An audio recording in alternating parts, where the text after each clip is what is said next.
สวัสดีค่ะมาเพิ่มเติมความรู้ด้วยเทคนิคการติวข้อสอบภาษาอังกฤษฉบับที่ 2กับอาจารย์ยุดีและ อาจารย์ Robert Eastland. Welcome to our English test tutorial 2. Directions. Choose the best answer for each sentence. ข้อสอบแบบนี้อย่าลืมนะคะว่าเราจะต้องเลือกเฉพาะคำตอบที่ดีที่สุดที่เหมาะกับแต่ละคำถามเท่านั้น Number 1. In September 2000, oil companies from the USA blank to extract oil from layers of rock. A. Began. B. Has begun. C. Begins. D. Begin. จากตัวเลือกทั้ง 4 ข้อเขาไม่ได้เทสเราเกี่ยวกับความหมายของคำศัพท์แต่เขาทดสอบเราเกี่ยวกับเรื่องการใช้ tense ให้ถูกต้องดังนั้นในการจะใช้ verb ช่องที่ 1 2 หรือ 3 เราจะต้องหา time clue ให้เ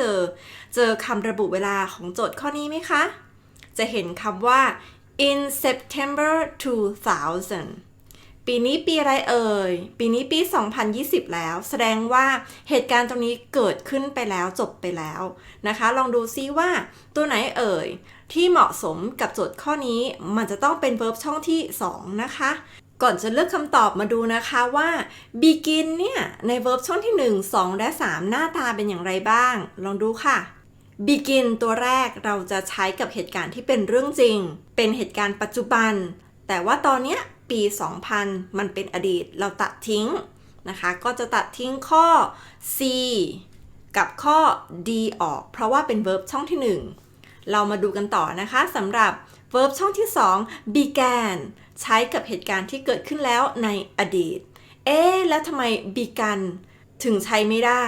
has begun เป็น present perfect เวลาเราใช้เราจะต้องมี 2 ช่วงเวลาช่วงเริ่มต้นแล้วก็ช่วงจบจนถึงปัจจุบันแต่ในโจทย์ให้มาแค่ในปี 2000 เท่านั้นดังนั้น began จึงเป็นคำตอบที่ถูกต้องค่ะ A. Began. Number 1. In September 2000, oil companies from the USA began to extract oil from layers of rock. Number 2. The police officer walked into the building and blank the lobby to reach the lift. A. Over. B. Up. C. Under. D. Through. โจทย์ในข้อที่ 2 ทดสอบเราเกี่ยวกับการใช้ preposition หรือการบอกตำแหน่งให้ถูกต้องมาดูนะคะว่าแต่ละข้อมีความหมายว่าอย่างไรบ้างข้อ A over หมายถึงอยู่ข้างบน up หมายถึงขึ้น under หมายถึงข้างใต้ส่วน through คือการที่เราผ่านไปเลยค่ะเดินผ่านอย่างเช่นเราเดินผ่านประตูไปเลยกลับมาดูที่โจทย์นะคะเราจะต้องหาสถานที่ในโจทย์ให้เจอเราจะได้รู้ว่าเราควรจะใช้ preposition ตัวไหนดีตัวแรกที่อาจารย์จะให้ก็คือคำว่า lobby หมายถึงพื้นที่ซึ่งอยู่ในชั้นที่ 1ถูกต้องไหมคะเวลาเราเข้าไปที่ตึกเราก็จะเห็นว่า lobby เนี่ยคือสถานที่เราไว้ใช้สำหรับติดต่องานสำหรับการนั่งรออีกหนึ่งตัวเลือกที่อาจารย์จะให้ดูก็คือคำว่า the lift ก็คือ lift บ้านเรานั่นเองเวลาเราจะขึ้นจากชั้น 1ไปถึงชั้นที่ 2ก่อนที่เราจะเดินจาก lobby ไปถึง lift ผู้เรียนคิดว่าเราจะใช้ preposition ตัวไหนเอ่ยคำว่า over ใช้ได้ไหมนะมันไม่ได้อยู่ข้างบนเราก็ตัดทิ้งมันจะต้องขึ้นเราไม่สามารถลอยตัวจากชั้น 1ขึ้นไปชั้น 2 3 4 ได้ดังนั้น up เป็นคำตอบที่ไม่ถูกต้อง C under ในเมื่อ lobby อยู่ชั้นที่ 1แล้วเราไม่สามารถลงไปมากกว่าชั้นที่ 1ได้ดังนั้นก็ตัดทิ้งเหมือนกันค่ะสุดท้ายเราตอบข้อ D คือคำว่า through เพราะก่อนที่เราจะเดินไปถึง lift ได้เราจะต้องเดินผ่านพื้นที่ก็คือ lobby นั่นเองค่ะ Number 2. The police officer walked into the building and through the lobby to reach the lift. Number 3. This manufacturing process began in 2010 and continued unchanged blank 6 years. A. While. B. For. C. Since. D. At. ก่อนจะมาดูที่คำตอบอาจารย์อยากให้เรามาดูที่คำระบุเวลาเลยเพื่อการที่เราจะเลือกหา preposition ให้ถูกต้องคำระบุเวลาในที่นี้ก็คือคำว่า 6 years หมายถึงเป็นเวลา 6 ปี เป็นช่วงเวลาสิ่งที่ขาดหายไปคือ preposition จะต้องอยู่ข้างหน้าดูในตัวเลือก A B C D ตัวที่ไม่ใช่ preposition ก็คือคำว่า while เหลือตัวเลือกอยู่3ตัวทีนี้เรามาดูกันก่อนว่าตัวไหนที่มันคล้ายคลึงกันบ้างเราจะได้ตัดทิ้งได้เลยมาดูที่ตัวเลือก C กับ D since กับ at เป็น preposition ที่เราใช้กับการบ่งบอกเวลาแค่ครั้งเดียวจุดเดียวไม่มีจุดเริ่มต้นแล้วก็ต่อเนื่องไปถึงในอนาคตดูในโจทย์เห็นไหมคะ 6 years หมายถึงเป็นระยะเวลา6ปีซึ่งเริ่มต้นตั้งแต่ปี 2010 จนถึง 2016 ดังนั้นข้อนี้จึงใช้ preposition for ค่ะ Number 3. This manufacturing process began in 2010 and continued unchanged for 6 years. Number 4. 21st century cowboys are not what you think, as they don't always blank breakfast outside. A. Do. B. Make. C. Makes. D.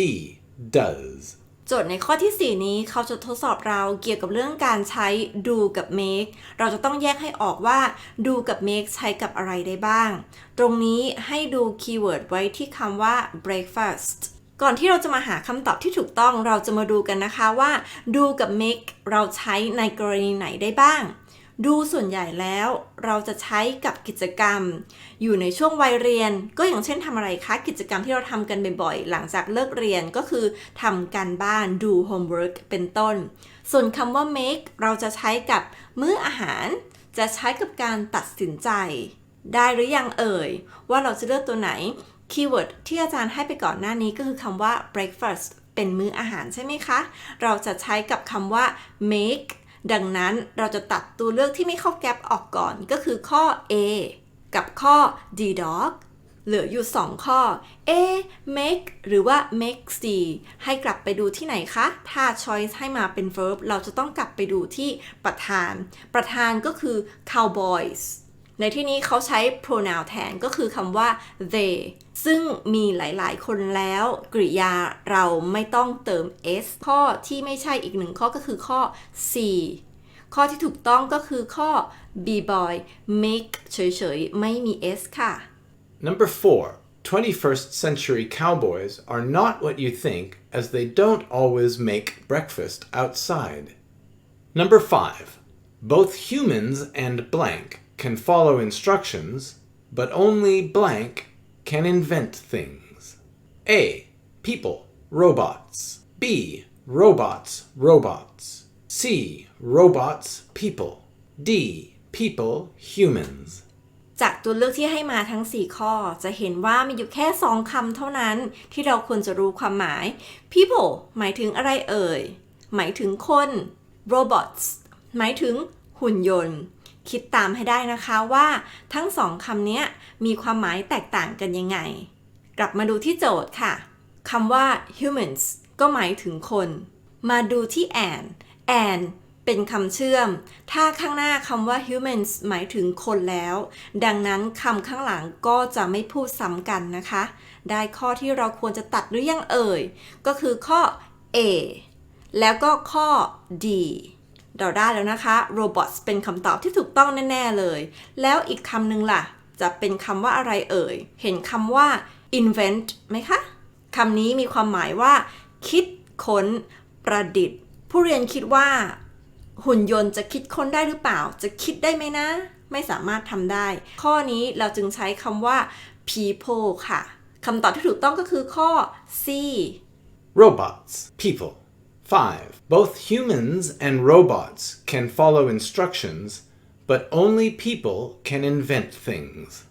Number 6. The inventor of the telescope was an inventor blank wanted to see the stars more closely. A. Who. B. When. C. Which. D. Where. จะตอบข้อนี้ได้เราจะต้องมีความรู้เกี่ยวกับเรื่อง relative pronouns เคยได้ยินไหมคะเป็นคำเชื่อมที่เราเอาไว้เชื่อมกับประธานข้างหน้าดังนั้นประธานก็จะต้องเป็นคำนามให้ดูคำว่า an inventor เห็น or เป็นตัวท้ายไหมคะถ้าเห็น or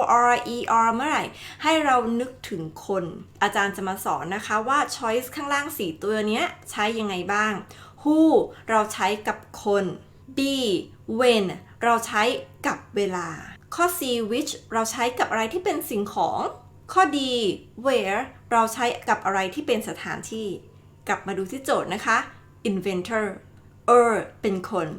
เราจะตอบข้อไหนดีเอ่ยคำตอบที่ถูกต้องจะต้องหมายถึงคนดังนั้นข้อ A เป็นคำตอบที่ถูกต้องค่ะ A. Who? The inventor of the telescope was an inventor who wanted to see the stars more closely. Number 7. If the explorer gets lost in the mountains next year, she blank social media to get help. A. Use. B. Uses. C. Will use. D. Will uses. ข้อนี้เราจะต้องทราบโครงสร้างว่า if clause เราจะใช้อย่างไรบ้างก็กลับมาดูที่โครงสร้างนะคะถ้า if subject บวก verb ช่องที่1 gets เป็น verb ช่องที่1ประโยคครึ่งหลังของ comma จะเป็นได้2อย่างเท่านั้นก็คือไม่เป็น zero conditional ก็จะเป็น first conditional ก่อนมาเลือกคำตอบเดี๋ยวอาจารย์จะสอนนะคะว่า zero conditional เนี่ยโครงสร้างมีอะไรบ้างตามที่เห็นเลยเราจะเริ่มจาก if subject verb 1 ก็คือ gets เห็นไหมคะเสร็จแล้วตามมาด้วย comma อยู่ด้านหลังเลยหลังจาก comma ก็จะต้องเป็น subject คือคำว่า she สิ่งที่ขาดหายไปก็คือจะต้องเป็น verb 1ทีนี้เรามาดูนะคะว่ามันจะเป็น zero conditional หรือว่าเป็น first conditional first conditional มีอะไรบ้างเอ่ยก็จะมีโครงสร้างอย่างที่เห็นนะคะว่าครึ่งแรกเนี่ยจะเหมือนกันจะแตกต่างกับตรงครึ่งหลังคอมมาไปแล้วจะเห็นว่าถ้าเป็น first conditional จะมีคำว่า will เข้ามาเกี่ยวข้องด้วยแล้วก็จะตามด้วย verb ช่องที่1เหมือนเดิมกลับมาดูที่ตัวเลือกนะคะว่าข้อที่7เนี่ยเราควรจะใช้ zero conditional หรือว่า first conditional จะต้องกลับมาดูที่ time clue เห็นคำว่าอะไรคะคำว่า next year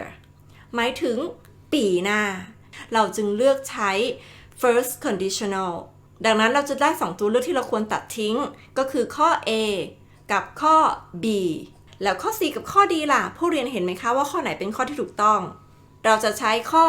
C เป็นข้อที่ถูกต้องเพราะว่า verb ช่องที่1ก็คือไม่เติมอะไรเลยจำให้ได้นะคะถ้าเห็นคำว่า will verb ที่ตามหลังมาจะต้องเป็น verb ช่องที่1ที่เราไม่เติมอะไรเลยค่ะ If the explorer gets lost in the mountains next year, she will use social media to get help. 8. Which language blank at your school as a foreign language? A. Teach. B. Teaches. C is teaching, D is taught. อ่านจบปุ๊บ2ฟอร์มก็จะลอยมาเลยใช่ไหมคะอย่างแรกก็คือ active voice ประธานทำเองอย่างที่2ก็คือ passive voice ประธานเป็นผู้ถูกกระทำโครงสร้างของ passive voice ก็คือ verb be แล้วก็ verb ช่องที่3นะคะเราจะต้องหาตัวช่วยแล้วแหละเราจะต้องกลับไปดูที่ประธานว่าข้อนี้คุณจะตอบ active หรือว่าเป็น passive ดีเห็นไหมคะประธานคือคำว่า language เป็นภาษาทำเองไม่ได้เป็นผู้ถูกกระทำเพราะเราเป็นคนพูดภาษาสิ่งที่เราควรจะตัดทิ้งก็คือลักษณะของ active voice ก็คือข้อ A กับข้อ B เพราะว่าเป็น verb เลยเหลือ2ตัวเลือกระหว่างข้อ C กับข้อ D dog เป็นข้อไหนเอ่ยกลับมาดูโครงสร้างที่อาจารย์เขียนไว้ก่อนหน้านี้นะคะว่า passive voice จะต้องเป็น verb be มี is ทั้งคู่ verb 3 ก็คือ verb ช่องที่3ห้ามมี ing ดังนั้นข้อที่ถูกต้องก็คือข้อ D dog Is taught. 8. Which language is taught at your school as a foreign language? 9. The flipper of the humpback whale was used as an example from nature to blank wind turbines. A. Improve. B. Velcro. C. Biometrics. D. Adaptable. ข้อที่ 9 นี้เดี๋ยวอาจารย์โรเบิร์ตจะเป็นคนอธิบายนะคะแล้วอาจารย์จะกลับมาอธิบายในข้อที่ 10 ค่ะ This question has many new vocabulary words in it. We have words like flipper, humpback, wind turbines. All of these you don't really need to know. All you need to do is look at this, to. To goes with verb 1 as an infinitive of purpose. Infinitive of purpose means a to verb 1 combination that is used to explain why or what about the verb. Here we have was used is the main verb. What was it used for, or why was it used? We then look at the answers A, B, C, D. D, adaptable, is an adjective, so we can cross that one out right away. Biometrics, anything with an ICS is a noun. Cross it out. If you don't know Velcro, you might just have to guess. Velcro is also a noun. Improve, clearly, you know, is a verb, and it makes sense. We use something to improve something else. So A, improve. 9. The flipper of the humpback whale was used as an example from nature to improve wind turbines. Number 10. Hundreds of years ago, European settlers arrived in North America and blank most of the native people's land. A, gave up. B, took away. C, died out. D, passed on. หลังจากที่เรียนกับอาจารย์มาหลายๆข้อแล้วทำให้เราเกิดความคุ้นชินในการหาทำคลูก็คือคำระบุเวลาเจอไหมคะคำว่า years ago เวลาเราเจอแล้วเกิดความดีใจว่าข้อนี้เราจะต้องตอบ verb ช่องที่2แน่นอนเลยแต่พอมาดู choice O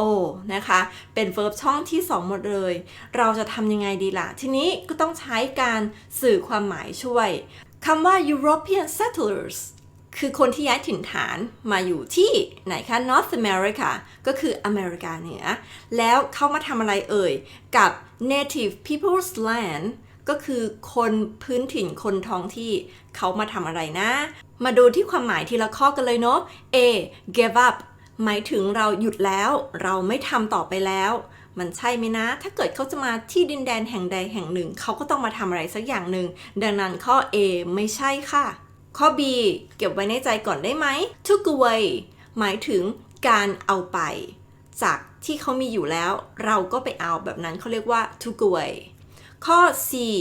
died out หมายถึง disappear คือการที่ไม่อยู่แล้วไม่มีอยู่ตรงนั้นแล้วข้อนี้ก็ไม่ใช่เพราะว่าไม่มีใครไปถึงที่ดินแดนแห่งใดแล้วก็หายตัวไปเฉยๆเลยตัดทิ้งเช่นกันค่ะมาดูในตัวเลือกข้อ D dog passed on ในข้อนี้เราจะใช้กับการที่เราถ่ายทอดความรู้ knowledge นั่นเองเหมือนตอนนี้อาจารย์กำลังถ่ายทอดความรู้ I am passing on the knowledge to you แต่ในข้อนี้เห็นไหมคะในโจทย์ไม่มีเกี่ยวข้องกับความรู้เลยเราจึงตัดข้อ D ออกเช่นกันสิ่งที่ make sense ที่มีเหตุผลมากที่สุดก็คือข้อ B เมื่อเขามาถึงเขาก็มาเอาดินแดนของคนท้องถิ่นไป Number 10.Hundreds of years ago, European settlers arrived in North America and took away most of the native people's land. Thanks for watching. Please like and subscribe if you want all of our free English tutorial videos. And don't forget to click notifications so that you will get a message as soon as we release a new video. จบไปอีก1ฉบับแล้วนะคะในการติวข้อสอบภาษาอังกฤษกับอาจารย์อย่าลืมเก็บประสบการณ์เก็บชั่วโมงการเรียนไปเรื่อยๆเราจะทำให้เราเก่งในเรื่องของ grammar แล้วก็จะเกิดความคุ้นเคยกับการทำข้อสอบมากขึ้นถ้าชอบก็อย่าลืมกดกริ่งเพื่อติดตามวิดีโอตัวใหม่ๆได้นะคะเจอกันใหม่ค่ะ See you next time. Bye